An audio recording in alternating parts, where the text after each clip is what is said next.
Hello guys, welcome back to the channel, and today we are going to cover bias-variance trade-off.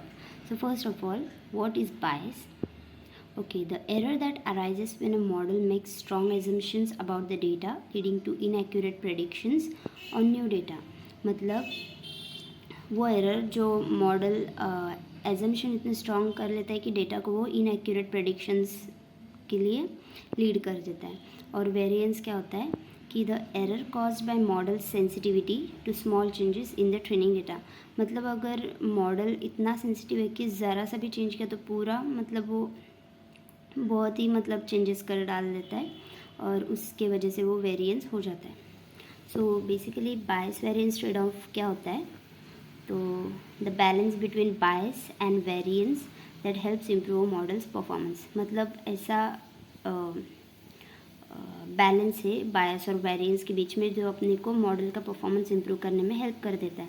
And the aim of any supervised ML algorithm is to achieve low bias and low variance as it is more robust.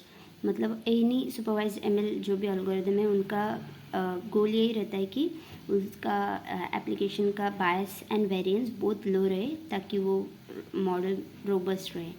And there is an inverse relationship between bias and variance. That is, if bias increases, then there will be decrease in variance, and if there is a decrease in bias, then it will increase the variance. So इन दोनों के बीच में ऐसा inverse relationship है. जब बायस ज़्यादा होगा तब variance कम होगा, और जब बायस कम होगा तब वेरिएंस ज़्यादा होगा. So there is a trade-off that plays between these two concepts, and the algorithm must find balance between them. और इन दोनों के बीच में ऐसा ट्रेड ऑफ है जो दो कंसेप्ट्स के बीच में है, एंड वो एल्गोरिदम का काम है कि वो बैलेंस फाइंड करे. So this is the diagram that we should draw for the bias variance trade-off. That is x-axis and y-axis. X-axis represents model complexity and y represents error.